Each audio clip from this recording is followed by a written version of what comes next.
Pakistan was in the news a lot last year because of the floods, the historic floods that covered 1/3 of the country. It has a mostly arid or semi-arid environment. Monsoons can be an issue. It's a very densely populated country, and so this all accumulates. We have all kind of effects of climate change, landslides, hurricanes, tropical storms, droughts. So on many fronts, whether it be cyclones, sea level rise, salination, Bangladesh really is a climate vulnerable nation. You have rising sea levels, you have rising sea temperatures, you have increasing hurricanes and other natural disasters. So we are expecting the temperature rise twice faster in the region. There could be even temperature increase of more than 5 degrees by the end of the century, which is quite frankly unlivable.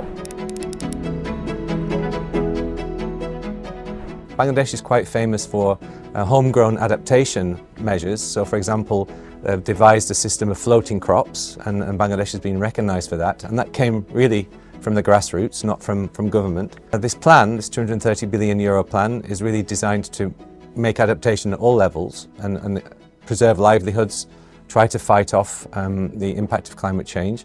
It's in the early stages so far, but they're also attempting to work on mitigation as well. In the Dominican Republic, we are very active on climate change. We are also very active in supporting the Dominican Republic in the fight against sargassum.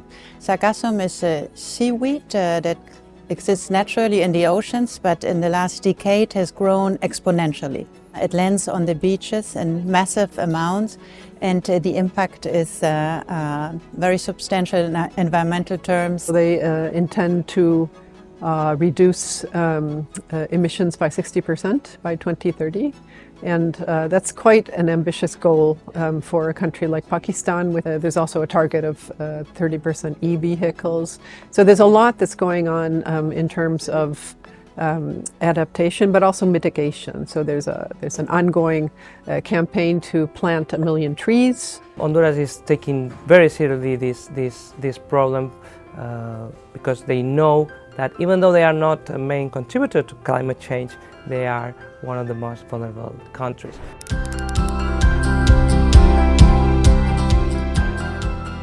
We work very closely with the UAE to make COP28 a success. It is obviously important for the host country, but it is equally important for the EU.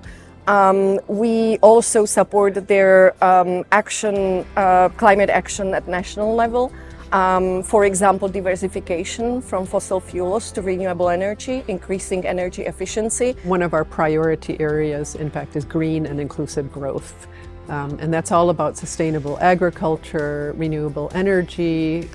We're financing micro hydro plants in these tiny valleys up in the northern part of Pakistan. It's both the cooperation and through the trade, this trade scheme that we have, that the EU is addressing climate change. The EU is helping and becoming the main partner for Honduras in fighting climate change and in managing natural resources.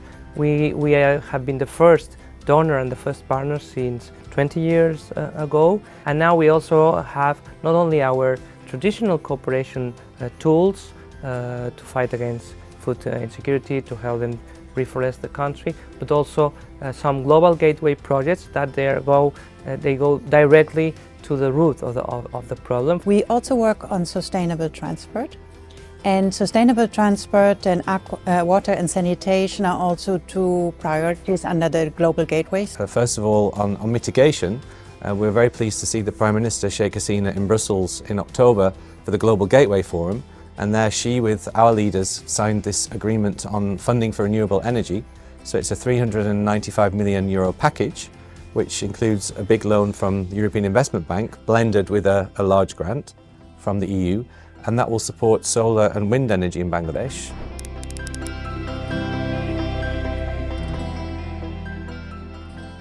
Is 64% young people, and it's a populous country to begin with. So what we do is focus first of all on the platforms that are of interest and are popular with young people. So to give you one example, we have done recently a series with a very popular food vlogger on sustainable eating and focusing on lentils, getting away from meat and focusing on more sustainable ways of eating. Currently, almost everything in UAE is about climate action. So we engage in all kinds of events that are organized by our host country, UAE Green Initiatives, planting of mangroves, discussion tables about climate change. We participate in conferences to talk about climate action and the importance of an ambitious outcome from COP28. Honduras and the European Union will sign a forest partnership in the COP28. Everything is ready, so the President of Honduras and the President of the Commission, Ursula von der Leyen, will sign this forest partnership that will become a model also for the region, for Central America and for Latin America.